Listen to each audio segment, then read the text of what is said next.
they don't want to do much, and they'll follow the law, the regulators. And if they can make money, with their bank charters, charging interest and loaning out money at a lower rate, they'll do that as long as that game is played.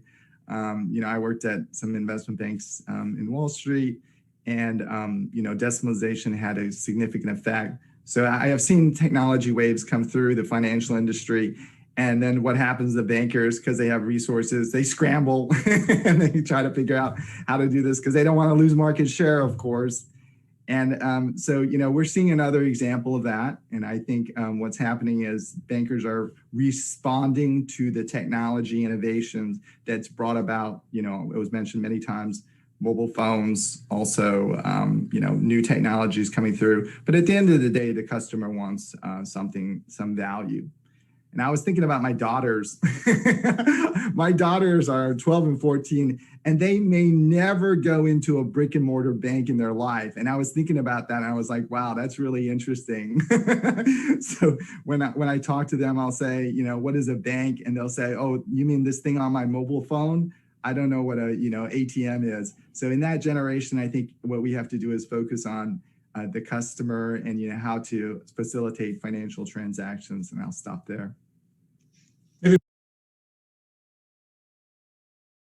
Building on what Jim said, so I actually totally agree. So that for me, basically, it was really like the emergence of a blockchain for me personally, which now has, as you said, like the kind of lazy bankers to rethink their role, right? So that currently banks and also central banks, at least what we observe in Europe, are really trying to reposition and try to think how they can leverage the technology. Here in Germany, for example, we discussed how to tokenize commercial bank money or e-money, which is, from my perspective, quite interesting, even if it goes a little bit away from the initial crypto idea, but it enables new business models also for banks. And this is something we see here. And to your other question, for us, it's really the case that fintechs really drive this development. So again, building on what Jim said, it's that fintechs are more innovative. They are really pretty fast. They are not that conservative as bankers. So here in Germany, we've seen that a few more years first, fintech started, for example, with crypto custody, or with like offering also cryptocurrencies via a broker, right? So this is something a bank is not hosting, at least in Germany today, but something I personally think banks will do maybe in 1 or 2 years. So I do see fintechs here as a pioneer, or as pioneers.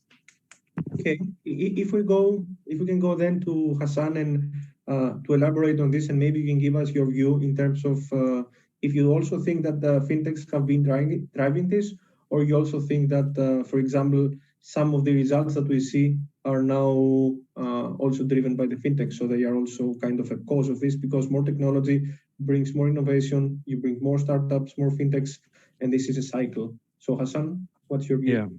No, thank you so much, and I kind of agree with Jim and Janos in terms of, if you see just last year, 2020, in terms of the investments we have had in fintechs, even despite of the pandemic, the investments globally were 14% higher than what we had back in 2019. So definitely there's a trust in the market that fintechs are filling the gaps which some of the incumbent banks have failed over the last 10, 15 years. And that's why you will see more and more fintechs are turning unicorns, and there is so much which they're bringing in from different sectors. In terms of technology, I personally believe, yes, technology have played a tremendous role, not only in the last sort of 5-10 years, but in the sort of last 20-25 years, from the days when we started first seeing ATMs and then telephone banking. And now if you see, everyone is talking about seamless sort of functions where everything is on mobile. Neobanks are popping up who are fully digital. From day-to-day things, from splitting bills with my friends, or if I want to pay my bill or my telephone bill in the middle of the night. So technology has definitely played a very crucial role, and the way it embeds in our day-to-day lives, you will see more and more technology becoming seamless, and banking going sort of in the background, where we don't physically see any sort of banking happening in front of us. Everything is more seamless, more integrated in our day-to-day work. Thank you. So if we could go to Punit, what's your view on this? Do you agree with the previous opinions? Do you have anything that you think is different? So I think I kind of reciprocate the same as well. When you talk about connected commerce and connected fintech as an evolution, there's a lot of things which changed over a period of time. When you talk about a legacy-based core banking system like a MySys or an old Temenos systems, now everything has been replaced with an API banking. So there's a lot of APIization, I would say. And because of the pretty much of a fintech role, when you talk about a bank, what people are talking in a fintech is piggybacking on a banking license, but building a wrapper class above it, right? Now, for that, I think the next evolution, what everyone is talking about, a low-code platform. So if I have to summarize what my peers have spoke about, I think the APIization aspect, like a banking as a service module or an account aggregation modules, that particular aspects which are modularized, that is where a lot of core functions can be API based, and this particular low code platforms where this complex third party providers, and obviously there are a lot of arguments that this particular thing should be on soil, local data center, but you know, the central banks and everyone has been trying to understand the new needs. So I think in terms of summarizing my discussion, I think the APIization aspect of particular banking as a service, or people talk about a Uber as a service or an Airbnb as a product. I think that is something which is still evolving, and there is a long way to go about that. And as Jonas also spoke about the crypto trading and the new kind of DeFi smart contracting stuff as well coming into the picture, with the Jim's point of having this blockchain angle, and obviously all of that clubbed with Hassan's point on this aspect of fintech evolution, I think this low-code platform is what is the way to go in the future. Thank you. Amir, what do you think? Anything to add on this? No, thank you. Thank you very much. I'm very glad to be here. So thank you for the opportunity. So I think really, well put by all the kind of fellow colleagues. I think just one thing I want to bring out, in this conversation. I think the question was more focused on the role of fintech and how technology is shaping up the future. I think that's kind of the gist of the question. So if I just kind of summarize it, I think the way it's all about, it's the trust we need to build. And when I say trust, it's about customer trust. And, I don't think we need to talk about this paradigm shift because, I've been attending these last sessions as well. I think everybody's talking about this paradigm shift. And the shift, even I think Grant put this last kind of, model up, which says, if you look from right to left, so the channels of interaction and the preference of interaction is kind of all changing. And it's kind of moving from right to very much to left, basically. So right was more around physical. And if you look at the left, it's all about digital and how can we really connect with the customers. So I think the first thing which fintech is definitely doing, which, being part of fintech myself, and we are driving this agenda. So very first thing fintech is definitely doing is building that trust back into the financial services, building that trust into the technology again, making sure that we bring the customer success and customer well-being at the front of what we do. So I think that's what fintechs are bringing into the picture. So if you think about any fintech, you pick up any fintech, they all talk about customer experience, they talk about innovation, they talk about agility and how fast we can bring the value to the customer. So I think that's the part which fintech is definitely playing, and again, we are part of that, playing that role as well. There are multiple reasons why we need to do that, but I think there's a separate conversation. But I think this is where you can say, if you want to tag something about what fintechs are playing, what kind of a role they're playing, I think this is the most important role they're playing. So now your second question about technology and how it's enabling, I think it's an amazing journey, to be fair.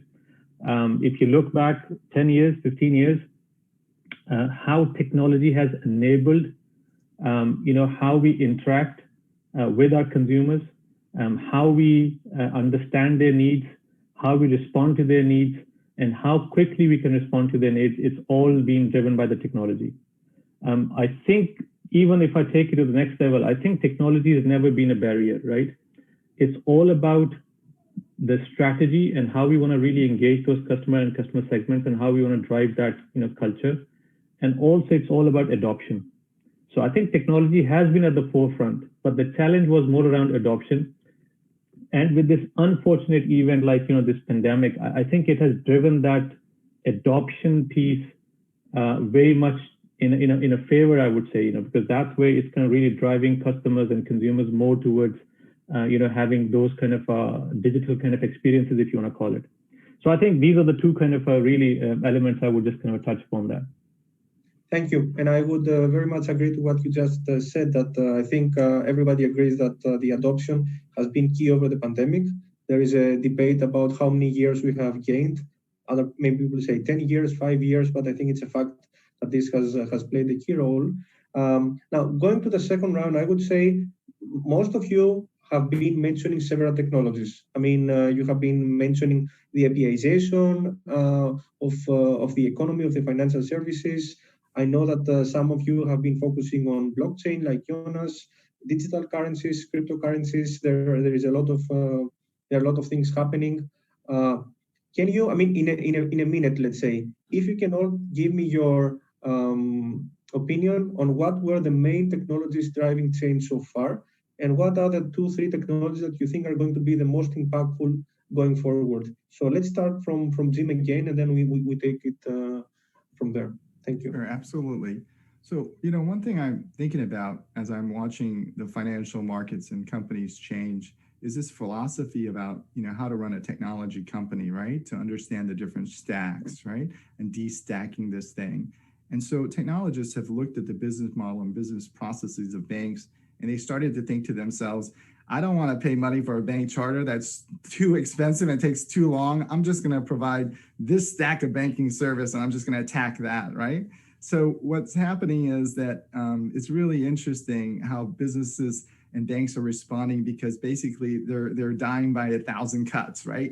There's one company just going after this stack. They concentrate on that stack, but even that process comes from technology, right? This is, very similar to Twilio and what they did, programming sort of cell phone and text messages on the phones, right? Now we're seeing the bank process getting sort of destacked, let's say, right? Where people are going after different layers and attacking it, very rigorously. And a lot of this stuff is brought on by the observation that, for example, hey, I don't want to pay commission fees for trading stocks. Voila, Robinhood on the mobile phone, right? Hey, I want to do banking on my cell phone. Why can't I check my balance, right? So, it's driven by the customer, it's driven by technology. And why is it so powerful? The APIs are very scalable, right? So this is a very scalable process. And therefore, when you write a particular amount of code, you can scale that to all your applications or all your customers and so forth. And so, I think that's one of the things that is really sort of chopping away at banks, and banks are trying to figure this out. Now, I know that some people came from banks and they go into the technology space, and some people are in the technology space and they go into banks. The reality is the culture in the organization and the ability to take risks in a bank is much harder than when you're a fintech entrepreneur, right? So the fintech entrepreneurs are looking at Elon Musk and they want to be like Elon, and people in the banks, they can't take that kind of risk, that moonshot type risk that needs to be taken by an entrepreneur to really disrupt these things. So, I think it's also ultimately not really the technology. It's about the people, and it's about the culture, and it's about these constraints, these, cultural constraints and governmental constraints that have to be sort of sorted out. Thank you, Jim. If there is one thing that I would like to keep from what you just said, is the APIs. And for me, it's amazing that the APIs, even though they're revolutionizing financial services, this is an old technology. I mean, this is a technology that used to exist 20, 30 years ago. And you see this today, and many people think that this is a new thing, which in fact it isn't. So let's see what Jonas has to say. Yeah, so unfortunately my connection died. I'm sorry, I now used my phone. So for me to make it also very, very short, it's really also a blockchain technology that really drives like a rethinking of how the monetary system works, also how capital markets work. So for example, for stocks, do we need the physical certificate requirements, right? So it's really about DLT and digitalization. But what I would also stress is that I think a DLT can really fit pretty well together with IoT. So if we think about tokenization, and that actually, all kind of machines can become autonomous economic actors. I think here it really has a tremendous potential, which can be, hopefully exploited in the future years, but also this takes time. And yeah, hopefully in a few years we have more insights on that. Okay, thank you. Just before going to Hassan, I don't know, do you want to give us your view, because Jonas was mentioning blockchain, but do you think that really blockchain has done what the promise was, I don't know, a few years ago? Or do you think there is a breakthrough in any of the segments through blockchain or through other technologies, or do you think that there is still a time needed for this? So I think in terms of technologies, I'll come to blockchain, but the main things which have been driving and which will drive the sort of next 5-10 years, it's mainly something which Amir touched upon as well, is the sort of composable and modular architectures. This is where banks can basically package up small services, the concept around microservices, and can expose those services to different players in the ecosystem. And this comes to the next point where how you do it, it's mainly done through APIs. And I completely agree, API is not a new technology, but today it's enabling these microservices and sort of web services to be communicated to the external ecosystem, which is driving a lot of things around marketplaces and ecosystems where different participants can play roles because of open banking, which were not possible 5-10 years back. There's a lot of shift towards cloud. I think this is very crucial, public and private cloud, because this drives a lot of cost optimization and scalability, which we are seeing specifically in the space of e-commerce. Data and artificial intelligence, I think, is quite important, because now you will see more and more use cases as the algos become more mature, and specifically as cloud adoption goes higher, you will see more artificial intelligence and models and machine learning coming in. On the blockchain front, to be honest, like for me personally, 5 years back, I did a POC for one of the Italian investment banks using Ethereum. So I do think that blockchain will drive a lot of transformation in the next 5-10 years. It's just taking a bit longer because of the trust element, because blockchain is a technology which is fundamentally going to change the way we bank, the way we treat our securities, the way we talk to each other. So the bigger the change, sometimes the longer it takes. So blockchain definitely has a lot of promise. A lot of use cases have been very successful, but specifically within the FS sector, I think there is this element of trust which is taking a bit longer. And I think also the regulators have to play an active role in terms of allowing the technology to sort of come in and grow and under a sort of more sort of regulated view. So definitely, yes, I think blockchain is something which will grow. Thank you. To your last comment, I think we have seen regulation taking different approaches. I mean, you have the US, where it's more liberal, I would say. You have Europe, which is more strict, but it's a geography question at the end of the day. Thank you. Punit, what do you think? What are the technologies for you? I think I kind of believe what Hassan and the peers have said. Blockchain is definitely going to evolve, and because there are a lot of people riding on either an Ethereum, but there are a lot of other use cases. And I think the biggest use case would be the decentralized financing as well. So I think an application of a blockchain with the decentralized finance is something which will be one of the most popular ones. And there are a lot of areas where everyone is exploring that option. Other than that, just to answer your question about the top 3 technologies, just to repeat the same thing, as I mentioned, when you talk about a particular service as a module, I think there will be a lot of fintech players trying to white label instances in products, and there will be a lot of people trying to sell a switch. But when you talk about a solution, along with this building blocks, everyone would like to have a connector in between. So that middleware as a service is something which is definitely going to evolve. And I think the last thing which I would like to highlight is not only this particular aspect, but having this kind of a real-time kind of a module where all of these will have a connected layer. And for some other countries where internet in some of the countries is still not popular, probably a USSD kind of a mechanism will evolve. So I think combination of things with the blockchain, with the DeFi, and with this kind of middlewares, which connects this particular things, and kind of face-to-face payments as well. So the contactless payments, like the evolution of Apple Pay, etc., etc. Now that is something where this building blocks will also evolve. Thank you. Amir, are we missing anything? Would you like to mention anything that you think is a technology playing a crucial role that has not been mentioned so far? Yeah, no, I think very much aligned to the conversation. I think just quickly, if I just take a step back and I say, okay, why we do need technology at all anyways, to be fair. And I would just simply say, it's all about, how do we be more transparent? How do we really create scale pretty quickly? And I think, how do we really create the customer convenience? These are 3 or 4, how do we can be more secure? So if we have these 3 or 4 things in our mind, why do we really need technology? And again, I would divide this into 2 areas, right? One is fix the basics. I can talk to you about the next 10 years, what's going to happen, but I think there's certain basics we need to really fix.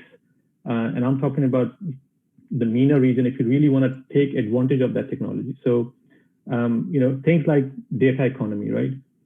So if you think about data, we really need to make sure that we first of all understand the data first, and then we just apply that data to the right use actually. I think that's something really, really critical. So I think I would start from that basic. We need to fix the data infrastructure for any and every financial institution. I think that's the starting point. But if you take to the next level, then obviously data combined with AI would be a very powerful combination. So if you think about Saudi, I know somebody was talking about Saudi Vision 2030. I think around 70% or 60 to 70% kind of a focus is around how can we really enable that vision actually using data and AI, power of AI. So if you even think about data economy, I think we are talking about, it would be worth around 4.7 billion actually in the Gulf Cooperation region only. So I think that's the starting point. We need to combine data with AI to really bring the right outcomes and results. And then I'm sure, I think like Hassan talked about all these kind of right technologies, like if you think about cloud computing, if you think about other kind of a powerful kind of a technology which can really enable, and most importantly, going to Puneet's point, actually, this very powerful middle layer. I think we can talk about APIs, etc., but I think there has to be a very powerful middle layer which can enable all of this orchestration actually. So how do you really connect with vertically and horizontally, inside and outside of the organization? And how do you understand and decrypt that data which is coming in and going out? I think that would be the most important. If you talk to me about like next 2 years, I think if we can focus and fix this, I think that would be a big achievement for all of us actually in this industry. Thank you. Very interesting. Okay, now if we go to the last round, there used to be a quote many years ago that every company is a software company. Now I'm used to, I hear all the more can be a fintech company. And I think this might resonate with a lot of people. I think the concept of embedded finance is a key one behind this, and the banking as a service concept. So do you really think that this is the case? Do you see every company in a few years' time being able to have financial offerings and services and products? Is this a direction that we are moving to? It would be very interesting to hear your thoughts. So Tim, what do you think? Sure, that's an amazing question, and if you don't mind, I'm going to bring it to my classroom because I teach finance, and I think it's a great area to think about. One thing, there was an article on Financial Times yesterday, and it was commenting about Tesla and the move to put 1.5 billion into Bitcoins, right? And that's just an amazing thing because that's going to change everything. I think that those guys who wrote that article, the editorial, got it wrong because that's going to change the whole corporate landscape. It's going to change how finance professors teach finance within the class. Are you going to follow the leader of Tesla and put Bitcoins onto your balance sheet? It's a great question.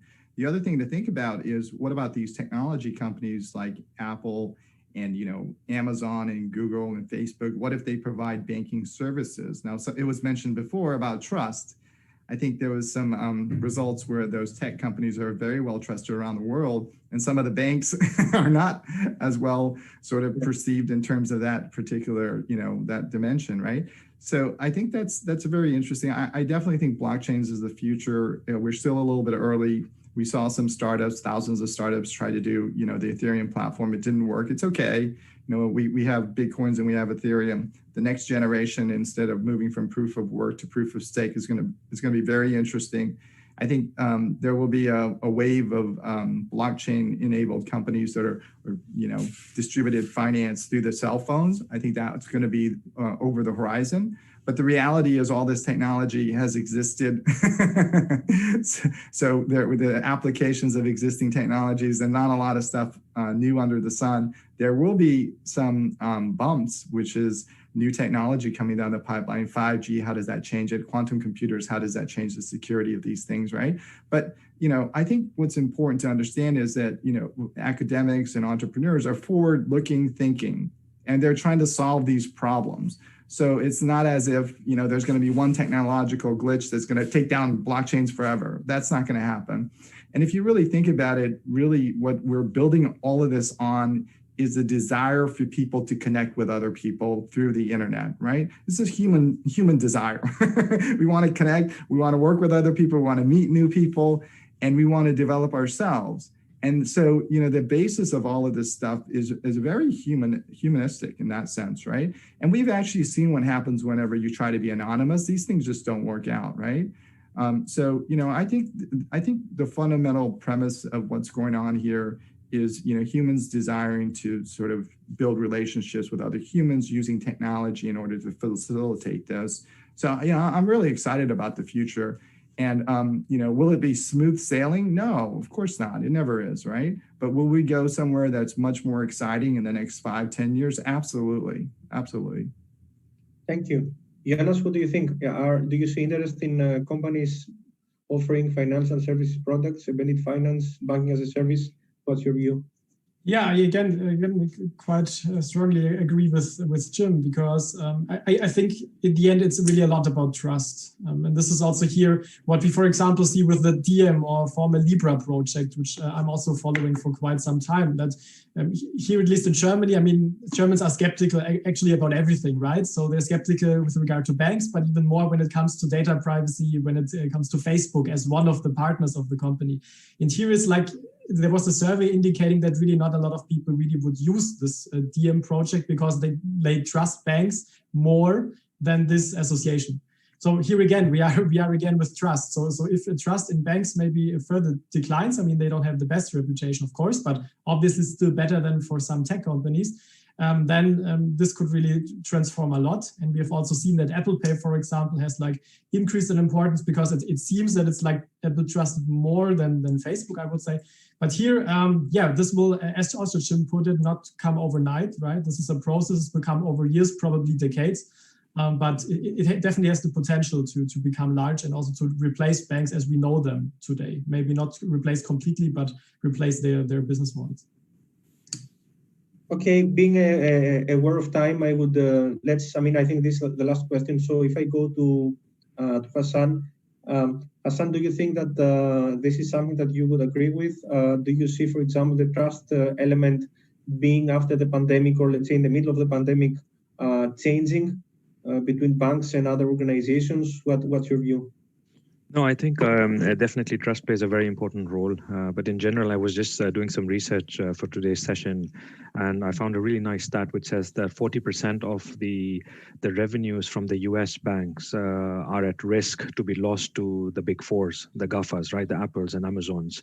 And if you go in one level down, so you will see what this 40% is made up of. It's mainly the retail side of banking. For example, the payments. I believe Janos mentioned Apple Pay. So Apple Pay, Amazon Pay. And I think if you take any of these big fours, they have so much technology in their arsenal, right? So they don't worry about any sort of legacy hardware, legacy software. They live and breathe technology. They have the best software people. They have the best technology. They don't worry about capital as a CIO or someone in a bank would worry about capex and opex. Like for these firms, they have high intensive, they have capital in their pocket, so they can spend money. They already have the outreach in terms of customers. They have access to billions of customers. So definitely, I don't see a reason why any of these big techs or large fintechs will face issues, because it's all about making sure that you are providing sort of a seamless experience to the consumers. If I want to pay something, if I want to buy something, even if it's a mortgage, I would love to have something which is quite seamless, integrated into my day-to-day living. And these big firms have enough data to understand what I want, where I want from. So definitely, I think there will be more trust moving towards these big technology firms. Thank you. Punit, do you see, I mean, if based on what was just mentioned, do you see that the big techs are a threat for the established financial institutions? Do you see them wanting to kind of take over this space, or do you see them staying in one level before? So I would say definitely big techs will be the next thing, because now, because of the central bank new rules and the CAT 3Cs and the stored value licensing coming in picture, I'll just take a step back for 30 seconds. And when you mentioned to a question where an organization also wants to become a fintech player, I think that's a very, very valid point. I think these days, as we have been dealing with a lot of merchants, we basically have seen that they teach us these days that why you don't have this. I mean, you are in the Middle East and in the US, this company has this. So nowadays, what they have done is they have their own ecosystem of fintech team. And they have a fintech head or a payments head who really tries to go into the transactional processing, right? Now, most of the companies, I would say, either would have a closed loop loyalty system or a wallet system. So to answer your question, they just want everything simple, right? So when we talk about a lot of complex things, they say, guys, can you please keep it simple and stupid so that we understand what you talk about, or we have our team who will explain you what we need. So when you talk about overtaking a financial institution for a big tech company, definitely they will be the ones applying for a license along with the big tech. So they'll have a tech along with a license. So then there is a huge threat for the legacy-based systems, you know? Thank you. Okay, last but not least, Amir, can you give us in a minute your opinion? Do you think that, do you also think that the big techs are going to apply for licenses and kind of, let's say, go in this direction, compliance, etc., the banking space? Or do you think that they want to stay a step before? Yeah, thanks. Very quickly, going back to a few seconds about embedded finance. I think that was the last question, but just one word on that. To me, embedded finance is all about customer convenience. I would see a lot more of embedded finance happening almost in every way of life, everything, every kind of area you touch. There would be a lot more embedded kind of a finance happening in that space. So I think there's no doubt about it. So I think it's kind of coming up, it's happening, it's going to be growing from there. So now moving into this big techs, I think Jim rightly started this kind of conversation in a way. Going back to my very early comment about trust. So if you even think about, let's say, for any stretch of imagination, if NPS is any kind of a measurement, if you want to call it, of customer happiness or success or trust, whatever you call it. So, for example, all big techs, they are doing far more, they are far ahead than any other kind of financial institution or any other institution in the world. So if you think about Apple, I think 2020 was 68 kind of NPS score, around 68 to 70. Google is playing in the same space. And even if you have between 30 to 60 NPS score, you're basically known as a really, really good brand, actually. So if we go back to our basics and if you say trust, so it seems like consumer would like to trust these big techs more than any other organization in the world. So that's from outside in. If you think from inside out, so these big techs, they have got the skills, they have got the tech, they have got the data, they have got the customer base, they have got the scale, almost they've got everything they need actually to run the business. So what's missing? I think only the regulatory part is missing, right? And obviously there would be a lot more kind of a scrutiny on them, etc. All these other kind of competition and that kind of stuff which would happen. But it's not like they're going to be coming into this space. I think they're already in this space. So you think about Apple Pay, you think about Google kind of really enabling Capital One in US. You think about Facebook enabling, a bank in Brazil, doing all the platform, doing everything for them from technology perspective. So I think it's basically almost at our doorstep, to be very, fair with this comment. It's not like if they would do, I think it's all about when would they really step into this in a more comprehensive manner, actually. So I think it would definitely happen, but again, timing, would be, slightly different, I would say. And as a last comment, this is the connection to the previous question. You said that they are in this space. I think they are in this space, but not in the license space. So they are using other banks, other financial institutions, so that they kind of get, let's say, the infrastructure. They're using the license. The question is, do they want to go to this low margin and highly regulated business, or do they want to stay on top and have the front end and leave the rest, let's say, kind of using the infrastructure? I think that's something we can discuss in the future. But I would agree with your comment. Perfect. Good. Perfect. Thank you. I think we don't have any more time. I think it was great discussing all these topics. I think we raised a couple of useful considerations. Thank you very much, all. Thank you. Thank you very much. Thank you. Thank you so much, everyone. It was a lovely speech and the discussion that we had here. A lot of insights and thoughts that was being shared by lovely thought leaders here. And thank you once again for the participation. Moving on, we just have one last speech and a presentation from Mr.